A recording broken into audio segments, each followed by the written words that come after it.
بسم اللہ الرحمن الرحیم، الحمد للہ رب العالمین۔ السلام علیکم عزیز طالبات۔ آج الحمدللہ ہم اپنا تیسرا چیپٹر سٹارٹ کرنے لگے ہیں۔ تیسرے چیپٹر کا آغاز ایوب خان کے ماشاء اللہ سے ہوتا ہے، لیکن اس سے پہلے ہم ایوب خان کا تعارف حاصل کر لیں۔ محمد ایوب خان 14 مئی 1907 کو شمال مغربی سرحدی صوبہ خیبر پختونخوا پاکستان کے ایک گاؤں ریحانہ میں پیدا ہوئے۔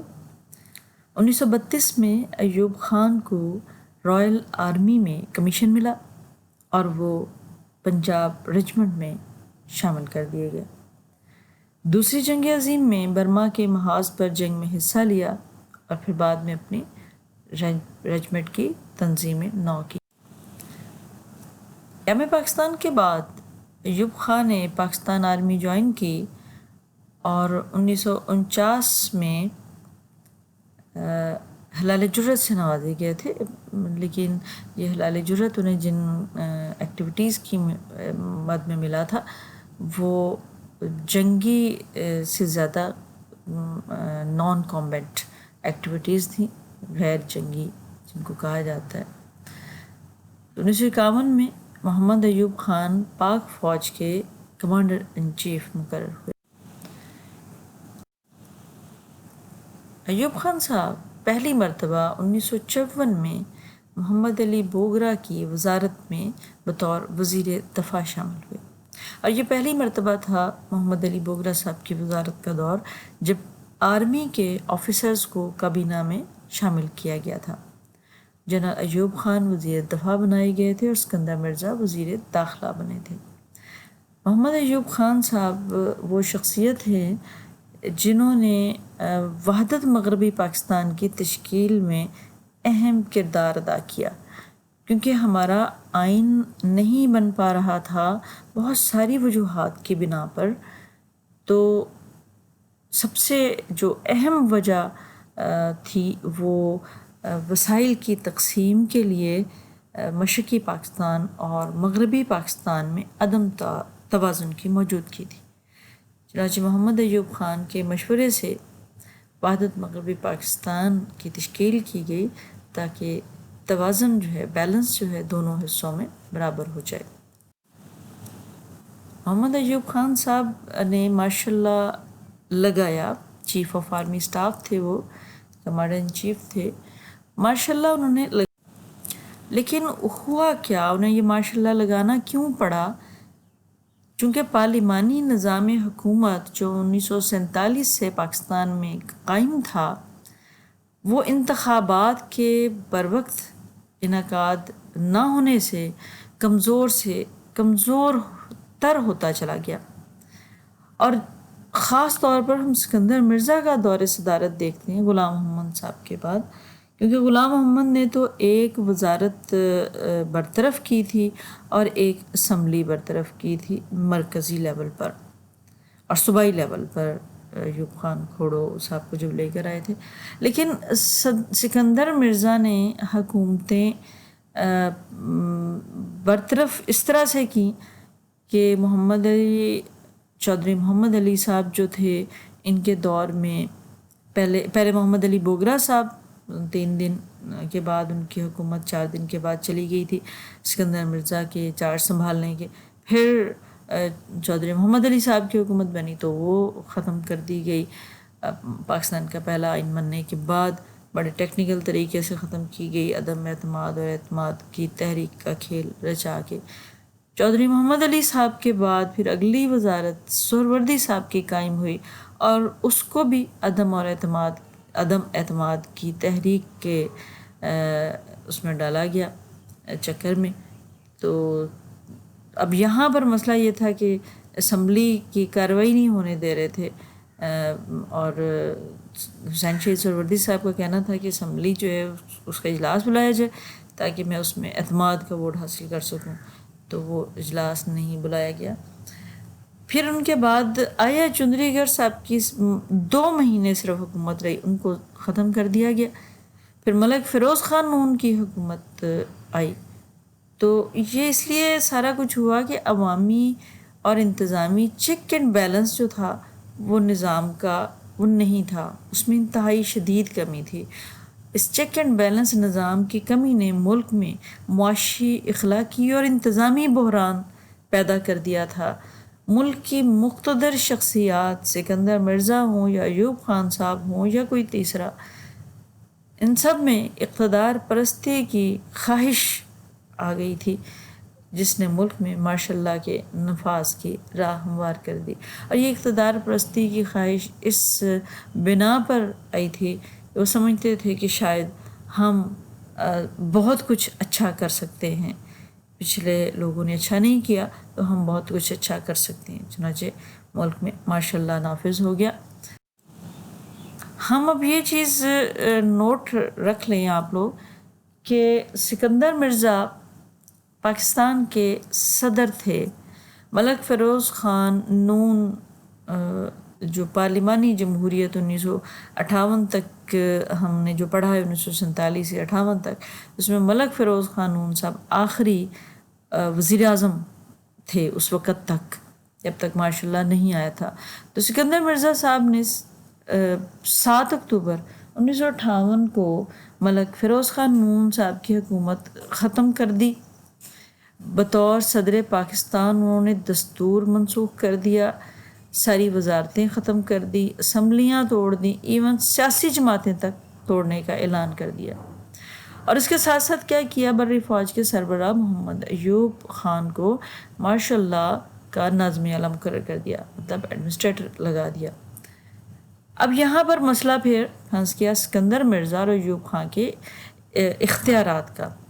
سکندر مرزا جو ہیں وہ خود صدر بننا چاہتے تھے، اور صرف ماشاء اللہ انہوں نے اس لیے لگوایا تھا کہ ملک فیروز خان نون صاحب کی حکومت جو ہے اس کو نکال دیا جائے، تو ملک کا نظام تھوڑا ماشاء اللہ کے سہارے جو ہے وہ بہتر بنایا جائے۔ لیکن جب ماشاء اللہ لگ گیا تو سکندر مرزا صاحب کو پھر نکال دیا ایوب خان نے مکمل طور پر حکومت سے، کیونکہ انہوں نے آئین کا اپنے سہارا، اپنے ملٹری قوانین کا سہارا لیتے ہوئے کہ ماشاء اللہ جب لگ جاتا ہے تو صدر جو ہے وہ نہیں رہتا، صدر کے اختیارات جو ہیں ماشاء اللہ ایڈمنسٹریٹر کے پاس آ جاتے ہیں۔ تو اس طرح 27 اکتوبر 1958 کو ایوب خان نے چیف ماشاء اللہ ایڈمنسٹریٹر کے ساتھ ساتھ وزیر اعظم اور صدر کے اختیارات بھی سنبھال لیے، اور پھر اپنے وسیع اختیارات کے تحت ملک میں بہت سی اصلاحات نافذ کر دیں۔ آج ماشاء اللہ کے تحت جو اصلاحات کی گئیں، تو ہم 2 اصلاحات جو ہیں ان کو ڈسکس کریں گے، ایک انتظامی اصلاحات اور ایک معاشی اصلاحات۔ پہلے انتظامی اصلاحات کو دیکھتے ہیں۔ ایوب خان صاحب کے دور میں سب سے جو اہم مسئلہ ہوا وہ ان کا ماشاء اللہ آیا ہی اس لیے تھا کہ ملک میں امن و امان انتہائی مخدوش ہو گیا تھا۔ سیاستدان ہر کام میں اس قدر انوالو ہو گئے تھے کہ جرائم پیشہ لوگوں کی پشت پناہی تک کرنے میں لگے ہوئے تھے۔ اس سے جو سسٹم تھا وہ کمزور ہو گیا، کیونکہ ہر سیاستدان جو ہے اگر ایک چور کی نگہبانی کر رہا ہوگا تو پھر کیا بن سکتا ہے کہ ملک کا نظام تو نہیں چل سکتا۔ چنانچہ ماشاء اللہ کا نفاذ اس لیے کیا گیا کہ حکومت کے اداروں کی جو رٹ ہے اس کو بحال کیا جائے، کیونکہ یہ ادارے سیاستدانوں کی غلط اور خود غرضانہ استعمال کے باعث ناکارہ ہو چکے تھے، کمزور ہو چکے تھے۔ چنانچہ سب سے پہلے ماشاء اللہ حکومت نے جرائم کو سختی سے روکا، ان جرائم پیشہ افراد کو چیک کیا، ان کو پکڑا، ان کو گرفتار کیا، عوام کو جہاں جہاں جو بھی شکایات ہوئیں ان کے لیے خصوصی مراکز قائم کیے، جہاں شکایت لگتی تھی ملٹری دستے فٹافٹ وہاں پہنچ جاتے تھے مظلوم کی مدد کے لیے۔ رفتہ رفتہ جو مضبوط قسم کے ماشاء اللہ کے اقدامات تھے، اس نے جرائم پیشہ افراد کو ڈرا کے رکھ دیا، خوفزدہ ہو گئے، اور ساتھ ساتھ ان کے سیاستدان بھی خوفزدہ ہو گئے تھے، تو وہ پیچھے ہٹ گئے۔ اس کا نتیجہ یہ ہوا کہ وقتی طور پر امن و امان کی صورتحال بہتر ہوتی چلی گئی۔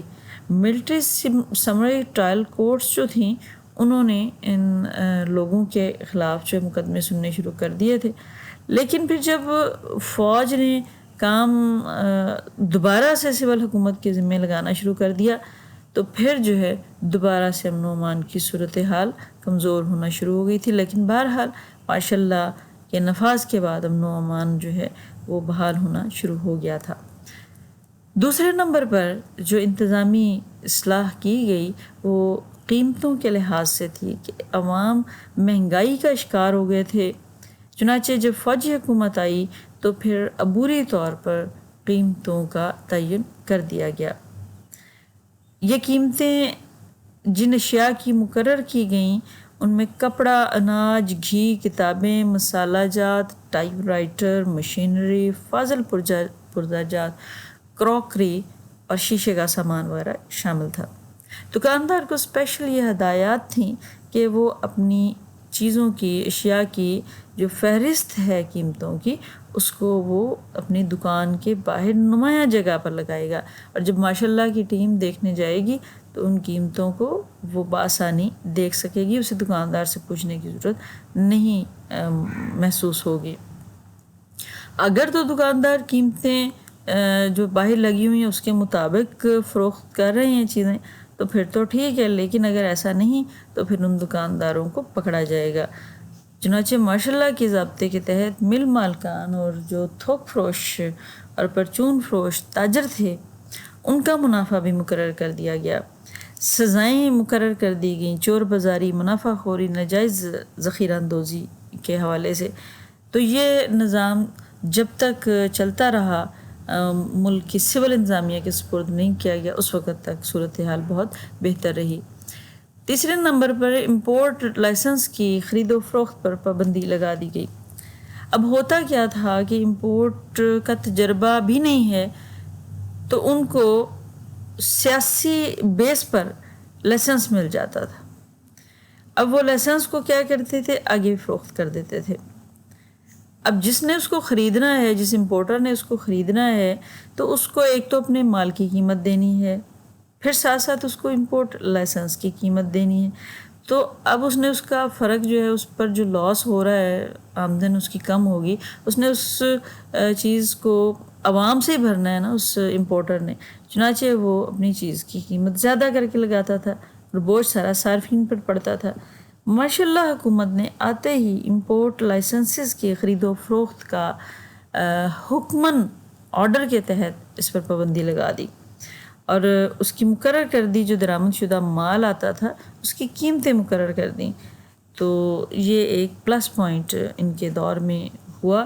اسمگلنگ بہت ہوتی تھی، ہم یہ پہلے بھی پڑھ چکے ہیں، جنرل امراؤ خان صاحب کے دور میں مشرقی پاکستان کا خاص طور پر حوالہ بھی دیا گیا، تو یہ اسمگلنگ جو ہے یہ مغربی پاکستان میں بھی ہوتی تھی۔ تو چنانچہ ایوب خان صاحب کے دور سے پہلے جو اسمگلنگ کی بے تحاشا بڑھتی ہوئی جو صورتحال تھی، ماشاء اللہ نے اس کو چیک کیا، اس کو روکنے کی کوشش کی، تو یہ ایک بہت اہم کوشش تھی۔ سرحدات جو تھیں، باؤنڈریز جو تھیں وہ بند کر دی گئیں، سیل کر دی گئیں، اور اس کا اثر یہ دیکھیے کہ سمندر سے، خاص طور پر جو کراچی کے ساتھ ہمارا سمندر ہے، اس سے من و سونا جو ہے وہ نکالا گیا۔ اسمگلر جو تھے وہ ڈرتے ہوئے پھینک دیتے تھے، تو اس کی مالیت جو تھی راؤنڈ اباؤٹ 60 لاکھ روپے اس وقت کے دور میں تھی۔ پھر مغربی علاقوں سے جو ہماری افغانستان کے ساتھ سرحد جڑتی تھی اور ایران کے ساتھ سرحد جڑتی تھی، وہاں اسمگلر جاتے تھے اسمگلنگ کے لیے بارڈر پار، تو ان اسمگلروں کو گولی کا نشانہ بنا دیا جاتا تھا۔ چنانچہ ملک کی معیشت کو بحال کرنے کے لیے اسمگلنگ کی روک تھام جو ہے وہ ماشاء اللہ حکومت نے بڑے اچھے طریقے سے کی۔ بیوروکریسی کی تطہیر. اب یہ سارے کام جو ہو رہے ہیں، یہ بیوروکریسی جو ہے اس میں کرپشن جو ہے اس کا عنصر بہت زیادہ ہو گیا تھا. اسی لیے اسمگلر جو تھے وہ بھی منمانیاں کر رہے تھے. امپورٹ ایکسپورٹ کی لائسنس بھی جو ہیں وہ بھی منمانیوں سے ہی آگے آ رہے تھے. تو کرپشن کا دورہ ہوا تھا. چنانچہ بیوروکریسی کی تطہیر جو ہے ماشاء اللہ حکومت نے خاص طور پر وہ کی. سرکاری ملازمین کی بدعنوانیوں کو دور کرنے کی خاطر رشوت خوری کی سزا 14 سال قید بامشقت قرار دی گئی، اور فرائض سے غفلت برتنا، فنڈز کی خرد برد کرنا، یہ ایک بہت بڑے بیوروکریسی کے ہوتے ہیں کام. ان الزامات کی تحقیق کے لیے اگر کسی پہ الزام لگے تو اس الزامات کی تحقیق کے لیے باقاعدہ کمیٹیاں بنائی گئیں، اور ہائی کورٹ کے جج کے اختیار ان کمیٹیوں کو دیے گئے. 1662 سرکاری افسر جو تھے اس تطہیر کی اس میں چارج شیٹ میں آئے کہ پہلے انہیں چارج شیٹ جاری کی گئی، اور پھر اس کے بعد ان کو تھریٹ دیا گیا کہ بدعنوان سرکاری ملازمین جو ہیں وہ نہ صرف انہیں برطرف کر دیا جائے گا بلکہ ان کی جائیداد بھی ضبط کی جا سکتی ہے. تو یہ اس طرح کے اقدامات جو ہیں وہ کیے گئے ماشاء اللہ کے دور میں. چونکہ یہ پہلا ماشاء اللہ تھا، عوام جو ہے وہ بھی نہیں جانتی تھی فوجی حکومت کے حوالے سے زیادہ، اور بیوروکریسی بھی زیادہ نہیں جانتی تھی، بیوروکریٹس بھی زیادہ نہیں جانتے تھے، سیاستدان بھی. تو وقتی طور پر ایک خوف کی کیفیت جو ہے وہ لوگوں میں، عام لوگوں میں، سیاستدانوں میں، بیوروکریٹس میں، سب میں پھیل گئی تھی، جس کو اگر زیادہ بہتر طریقے سے جاری رکھا جاتا ہے اس مشق کو تو شاید پاکستان کی صورتحال اسی وقت بہتر ہو جائے. پھر اہم کام جو انتظامی صورتحال کے حوالے سے اٹھایا وہ کالے دھن پر ٹیکس تھا. اب کالا دھن کیا ہوتا ہے؟ وہ دولت جو ظاہر نہ کی جائے، وہ بلیک منی کہلاتی ہے. جو اصل زر جو ہوتا ہے آمدن کا وہ ظاہر نہیں کیا جاتا. تو ایوب صاحب کی حکومت نے ماشاء اللہ حکومت نے اعلان کیا کہ 1 دسمبر 1958 تک جو کوئی اپنے بلیک منی کو، کالے دھن کو ظاہر کر دے گا تو اس پر 31% انکم ٹیکس اسے جمع کروانا پڑے گا. اس سے کسی قسم کا کوئی مواخذہ نہیں ہوگا، اور اگر فوری طور پر اس کے پاس اتنے پیسے نہ ہوں، وہ ٹیکس جمع نہ کروا سکتا ہو، تو 30 روز کے اندر 33% کے حساب سے ادائیگی کی جائے گی. یہ مدت بعد میں بڑھا دی گئی تھی، 3 ماہ کر دی گئی تھی، مگر کالے دھن پر ٹیکس لگا کے حکومت نے تاجروں کو اس بات کا یقین دلایا تھا کہ وہ اپنی آمدن کو صحیح طریقے سے ظاہر کریں تاکہ ان کو کچھ نہ کہا جائے. چنانچہ پہلے تو تاجر ڈر خوف کی کیفیت میں تھے، پھر انہیں اندازہ ہوا کہ نہیں، حکومت ان کے ساتھ کچھ غلط نہیں کرنے جا رہی. چنانچہ اکثریت نے 1 دسمبر تک اپنی آمدن کے گوشوارے جمع کروا دیے، اور اس کی روز سے 1 ارب 34 کروڑ روپے کی دولت کا سراغ لگایا گیا، جس پر 24 کروڑ روپے ٹیکس ادا کیا گیا تھا، اور یہ حکومت کی اضافی آمدنی تھی. پھر اگلا اہم کام کہ غیر ملکوں میں، دوسرے ملکوں میں پیسہ بھیج دیتے تھے. جو ناجائز پیسہ ہوتا تھا جس کو شو نہیں کیا جاتا تھا وہ وہاں بھیج دیتے تھے. چنانچہ سرمایہ داروں کو ماشاء اللہ کے ضابطہ نمبر 45 کے تحت یہ حکم دیا گیا کہ وہ اپنے اس غیر ملکوں میں رکھے گئے زر مبادلہ کا اعلان کریں اور اسے حکومت کے حوالے کر کے ملکی جو سرکاری شرح سے ملکی کرنسی ہے وہ ان سے حکومت سے لے لے، ورنہ ان کے خلاف جو ہے وہ قانونی کارروائی کی جائے گی. چنانچہ اس تنبیہ کے بعد تقریباً 4 کروڑ 40 لاکھ روپیہ جو زر مبادلہ کی صورت میں حکومت کو دیا گیا. ٹیکس کے بقایا جات کی وصولی. اب چونکہ سسٹم اتنا کرپٹ ہو گیا تھا، اتنا کمزور ہو گیا تھا کہ پوچھ گچھ کا نظام نہ ہو تو پھر ایسے ہی ہوتا ہے. جب ماشاء اللہ آیا، ماشاء اللہ کی حکومت نے سختی دکھائی، تو مالیہ اور انکم ٹیکس کے بقایا جات جو قبضے پر کیے ہوئے تھے حکومت کے، ان کے ضمن میں، بقایا جات کے ضمن میں اس کی وصولی کے سلسلے میں حکومت نے اس مال پر قبضہ کر لیا جو امپورٹ ڈیوٹی کے بغیر ملک میں درآمد کیا گیا تھا. تاہم یہ کیا گیا کہ درآمدی ڈیوٹی جب وضع کر لی تو پھر مالکان کو واپس کر دیا تھا، مگر وارننگ ضرور کر دی گئی تھی کہ آئندہ اگر ایسے ہوا تو پھر آپ کا مال واپس نہیں ہوگا۔ 24 کروڑ روپے بطور ٹیکس خزانے میں جمع کروائے ان تاجروں نے اور اپنا مال جو ہے وہ ٹھیک کر لیا، کالے دھن سے وہ ٹھیک ہو گیا۔ پھر ہم اگلی ایک اہم سی صورتحال دیکھتے ہیں جو ابھی تک اس پر کارروائی پوری طرح سے نہیں ہو پا رہی تھی، وہ مہاجرین کی آباد کاری اور ان کے ساتھ ساتھ جو متروکہ جائیداد تھیں ان کا فیصلہ کرنا تھا۔ اب متروکہ جائیداد کی ڈیفینیشن آپ کو میں بتا چکی ہوں۔ متروکہ جائیداد وہ جائیداد ہے جو ہندو اور سکھ قیام پاکستان کے وقت تقسیم ہند کے وقت وہ چھوڑ گئے تھے، اپنا گھر بار سارا کچھ جو ادھر چھوڑ گئے تھے، ہندوستان چلے گئے تھے، تو ان کی جائیدادوں کا ابھی تک پوری طرح سے فیصلہ نہیں ہو پایا تھا۔ اب وہاں سے ہندوستان سے لوگ جائیدادیں چھوڑ کر آئے تھے اور صحیح معنوں میں چھوڑ کر آئے تھے اور ان کو ابھی تک کچھ نہیں دیا گیا تھا، بلکہ کرپٹ جو لوگ تھے انہوں نے غلط بیانیاں کر کے متروکہ جائیداد اپنے نام کروا لی ہوئی تھی۔ چنانچہ جو لوگ بھارت سے جائیدادیں چھوڑ کر آئے ہوئے تھے وہ بالکل محروم تھے، اور یہاں کے بااثر لوگ جو ہیں جن کے پاس کچھ بھی نہیں تھا پاکستان بننے سے پہلے، وہ بہت بڑے سیٹھ بن گئے تھے۔ چنانچہ حکومت نے ایکشن لیا، حکومت پاکستان نے، تو جو مبالغہ آمیز کلیم داخل کر رکھے تھے ان کے حوالے سے چیک کرنے کا کام جو ہے وہ شروع کیا گیا، کیونکہ بھارت سے جائیدادوں کا ریکارڈ تو منگوانا ممکن نہیں تھا پوری طرح سے۔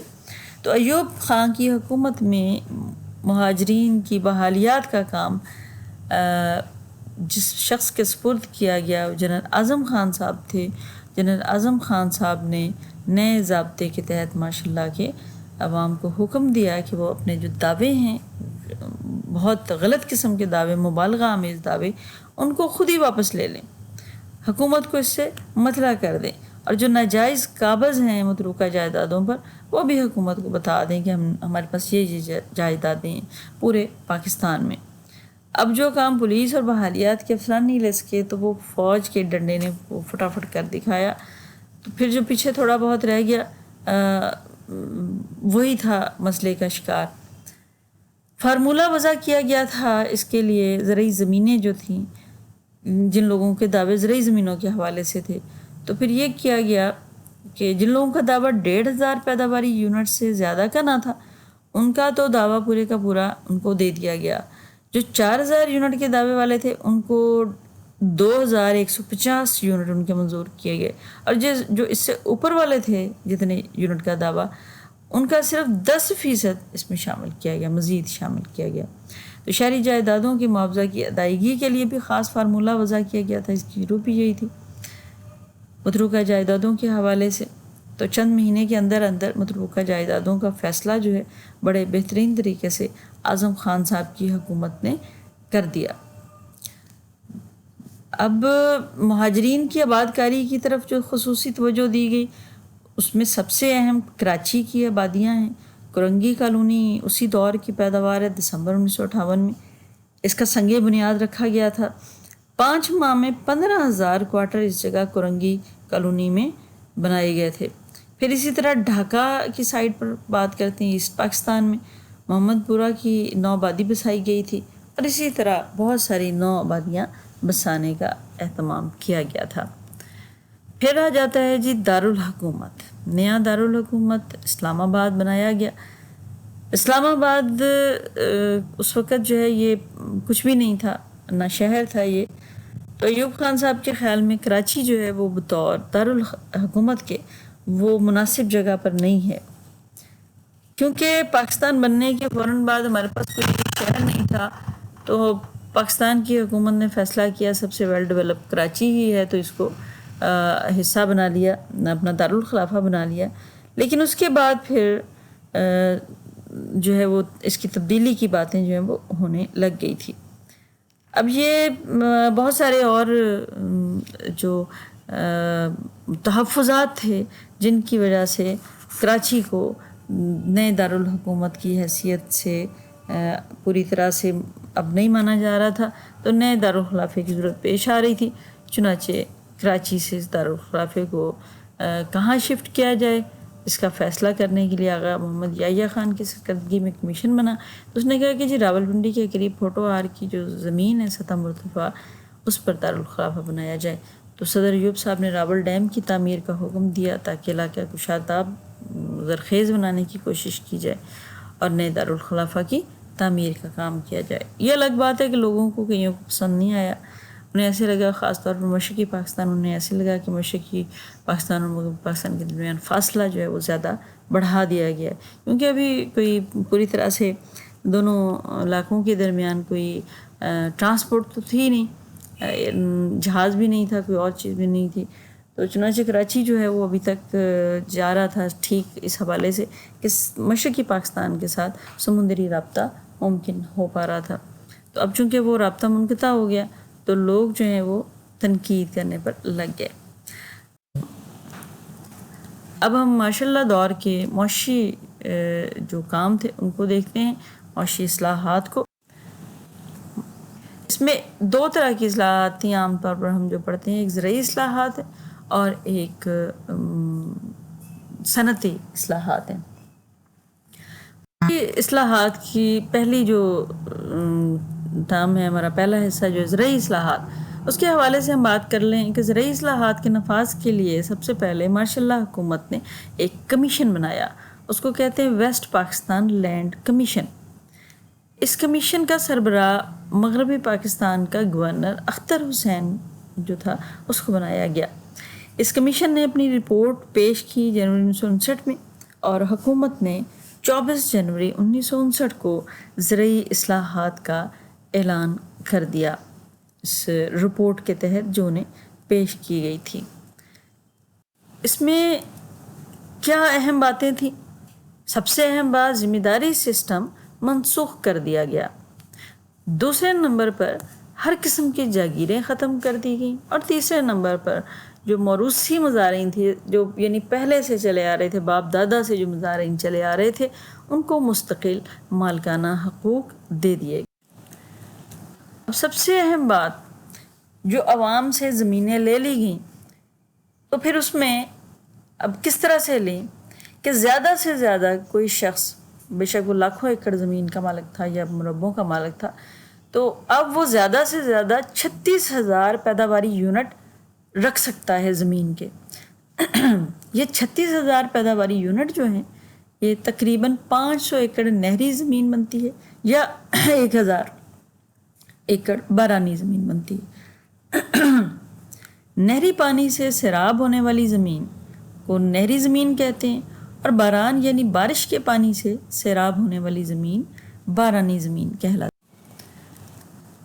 حکومت نے ان اصلاحات کے تحت یہ بھی فیصلہ کیا کہ یہ جو 500 ایکڑ زمین نہری اور 1,000 ایکڑ بارانی زمین رکھی جانی ہے زمینداروں نے، تو وہ اپنے پاس 150 ایکڑ مزید زمین بھی رکھ سکتے ہیں باغات اور چراگاہوں کی صورت میں۔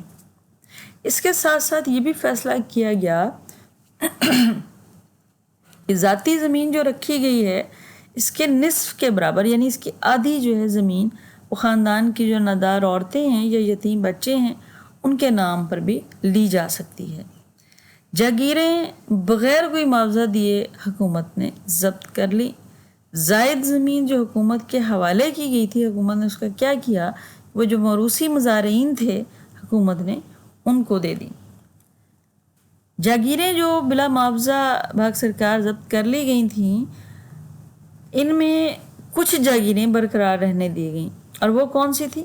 جو تعلیمی، مذہبی اور خیراتی اداروں کے نام پر بنائی گئی تھی۔ اور جو زائد زمینیں موروثی مزارعین کے حوالے حکومت نے کر دی تھی، غیر موروثی مزارعین کو بھی یہ دی گئیں، اور کس طرح دی گئیں؟ قیمت کے ساتھ۔ اس کی قیمت ان غیر موروثی مزارعین کو تقریباً 25 سال میں ادا کرنی تھی۔ مزاروں کو بے دخلی سے بچانے کے لیے قانونی تحفظ جو ہے وہ فراہم کیا گیا۔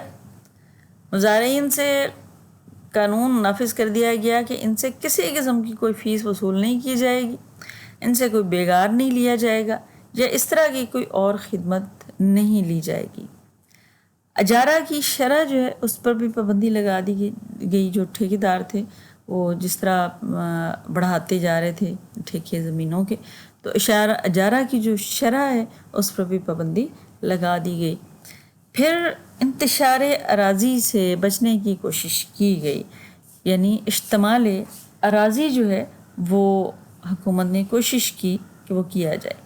اب اشتمال اراضی کیا ہوتا ہے کہ ٹکڑوں میں زمین جب بٹی ہوتی ہے اس کو اکٹھا کرنے کا کام، یعنی ایک شخص ہے اس کی زمین لاہور بھی ہے اور ملتان بھی ہے، تو اب وہ ایک جگہ رکھ سکتا ہے لاہور میں یا ملتان میں، تو اب وہ کیا کرے گا کہ لاہور والی زمین جو ہے اس کے بدلے میں وہ زمین ملتان میں لے لے گا، اور یا پھر ملتان والی زمین لاہور میں لے لے گا، یا اسی طرح کسی اور علاقے میں کہ وہ بدلے میں وہ زمین جو ہے وہ بندہ لے لے گا۔ تو اس طرح کر کے اپنی زمین کو وہ مکمل کر لے گا۔ اگر اس کی 5 ایکڑ ایک جگہ اور 5 ایکڑ ایک جگہ زمین ہے 10 ایکڑ، تو وہ اب وہ 5 ایکڑ ایک جگہ سے دوسرے کسی بندے کو دے کے کہ جس کی زمین اس کی ملتان والی زمین کے ساتھ ہے، تو وہاں سے وہ اٹھا کے ادھر لے آئے گا۔ اس طرح سے حکومت نے کوشش کی کہ تمام زمینوں کو اکٹھا کر دیا جائے، اس کا استعمال کر دیا جائے۔ پھر زراعت کی ترقی کے لیے حکومت نے کچھ اور مزید کام کیے تھے۔ وہ کام اب کیا کیا تھے کہ ایک تو کریڈٹ انکوائری کمیشن جو ہے وہ قائم کیا گیا، جس کا مقصد کاشتکاروں کو سہولتیں فراہم کرنا تھا قرضوں کے حوالے سے۔ امداد باہمی کی جو انجمنیں ہیں ان کی توسیع کی گئی تھی، کوآپریٹو بینکوں کی تنظیم نو کی گئی تھی، کھاد کی نئی فیکٹریاں بنانے کی ضرورت محسوس کی گئی، اسی لیے مشرقی پاکستان میں بھی بنائی گئی اور ملتان میں بھی جو کھاد فیکٹری بنائی گئی، پاک عرب کھاد فیکٹری وہ اسی کا ایک حصہ ہے۔ اور مشرقی پاکستان میں فینچو گنج جو علاقہ تھا وہاں پر کھاد فیکٹری بنائی گئی تھی۔ پھر ایگریکلچر بینک اور ایگریکلچر فائنانس کارپوریشن جو ہے اس کو اکٹھا کر دیا گیا، ادغام مطلب ان کو ایک دوسرے میں مرج کر دیا گیا، ملا دیا گیا، اور نئی تنظیم جو پھر آئی اس کو زیادہ وسائل دینے کی بات کی سفارش جو ہے وہ کی گئی تھی۔ اب ہم پڑھتے ہیں صنعتی اصلاحات۔ صنعتی اصلاحات یعنی صنعتیں جو ہیں وہ ڈیولپ کیسے کی گئیں، کیوں کی گئیں، اور پھر ان کے اثرات کیا ہوئے۔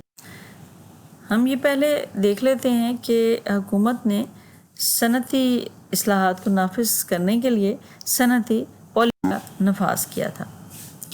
سب سے پہلے جو اہم کام کیا حکومت نے کہ جو نجی شعبہ کارخانے لگانا چاہتا ہے اس کو ترجیحی بنیادوں پر سہولتیں دی جائیں۔ اب وہ سہولتیں کیا تھیں؟ بجلی، پانی، قرض وغیرہ۔ اگلا اہم کام پاکستان انڈسٹریل ڈیولپمنٹ کارپوریشن کی کارکردگی اس کو چیک کرنا تھا، کیونکہ اس انڈسٹریل کارپوریشن کا کام یہ تھا کہ اس نے کارخانے لگانے تھے اور پھر لوگوں نے سرمایہ لگا کے وہ کارخانہ لے لینا تھا۔ تو جن صنعتوں میں شرح منافع کم تھی یا زیادہ بڑے جو سرمایہ کار ہیں وہ پیسہ لگانے سے ہچکچاتے تھے، تو ان صنعتوں کو حکومت نے اپنی نگرانی میں قائم کیا۔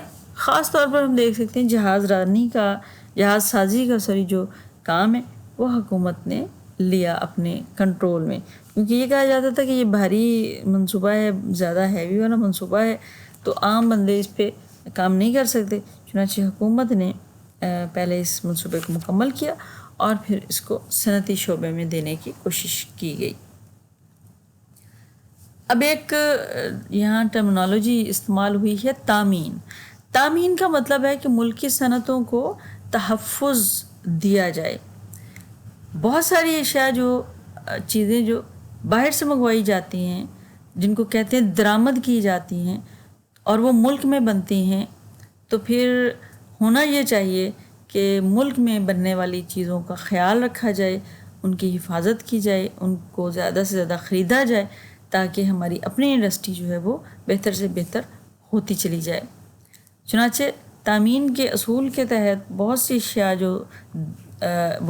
جو درآمد کی جاتی تھیں وہ بند کر دی گئیں، اور ملک کی جو چیزیں تھیں وہ بیچنے کا اور خریدنے کا رجحان پیدا کرنے کی کوشش کی گئی، تاکہ عوام جو ہے وہ سہولت کے ساتھ، سکون کے ساتھ مہنگائی کا مقابلہ کر سکے۔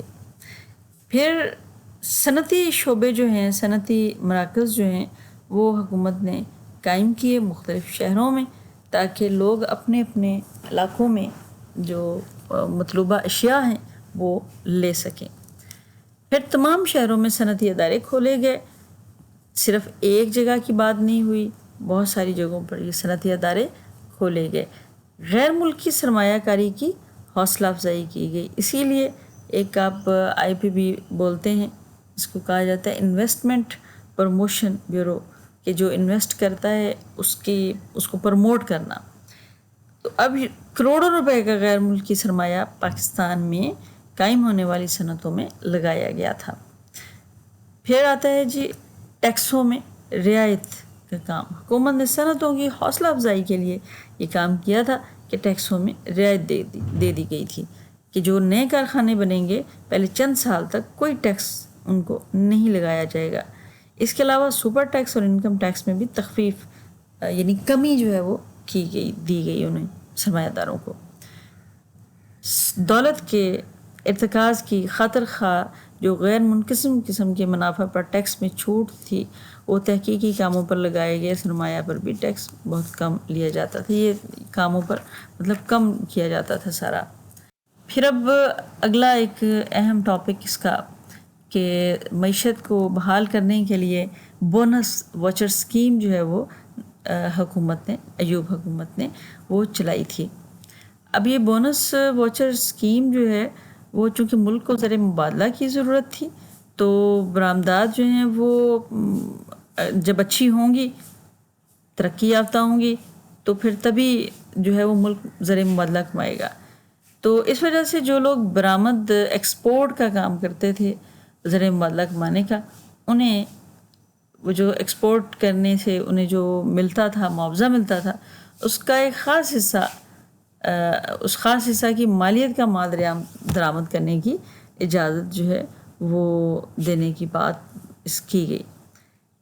اب تھا کیا کہ جو برآمد کنندہ کو بونس واچر جاری کیے جاتے تھے، یہ بات تو آپ کو سمجھ آ گئی ہے کہ جو لوگ برآمد کے ذریعے زر مبادلہ کماتے تھے، انہیں اس زر مبادلہ سے خاص حصہ کی مالیت کا مال درآمد کرنے کی اجازت ہو جاتی تھی۔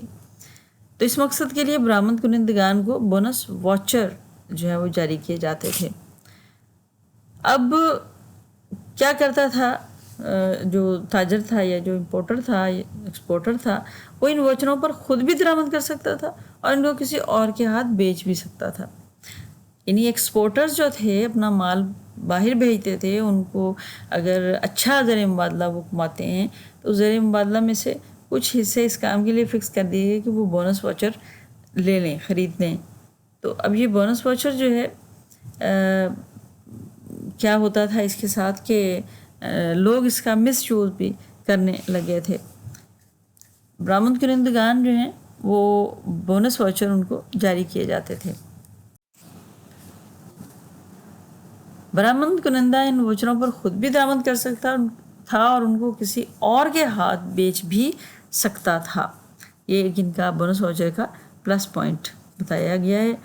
تو بونس واچر ایسے ہوتا تھا سم ٹائم کہ 100 روپے کا جو بونس واچر ہے وہ 170 روپے تک کا بک رہا ہوتا تھا۔ تو بونس واچر اسکیم نے پاکستانی روپے کی قیمت کو کم کر دیا، کیونکہ پاکستان مال برآمد کرنے والا ملک تھا، بہت کم قیمت پر مال برآمد کر کے بونس واچر حاصل کر لیتا تھا، اور اصل منافع درآمد کی جانے والی مصنوعات سے حاصل ہوتا تھا۔ اس طرح ملک میں ولایتی مال جو ہے وہ باہر سے آنے والا مال جو ہے وہ مہنگے داموں فروخت ہونے لگ گیا تھا۔ اور اس سے فرق کیا پڑا کہ جو مصنوعات کی قیمتیں ہیں، ملک کے اندر تیار ہونے والی مصنوعات کی قیمتیں وہ مہنگی ہوتی چلی گئی تھیں، اور جو عوام ہے اس کی قوت خرید کم ہوتی چلی گئی۔ جیسے جیسے حکومت اوپر جا رہی تھی ویسے ویسے چیک اینڈ بیلنس جو ہے وہ ختم ہو رہا تھا، اور چیک اینڈ بیلنس کے ختم ہونے سے سیاستدان جو ہیں وہ بھی اس کام میں شامل ہو گئے تھے، امپورٹ ایکسپورٹ میں. تو بہرحال یہ ایک معیشت کو بہتر کرنے کی صورت جو ہے وہ حکومت نے بنائی تھی. اس نئی صنعتی پالیسی سے فائدہ بھی ہوا اور لوگوں نے کہا کہ اس سے نقصان بھی پہنچا ہے.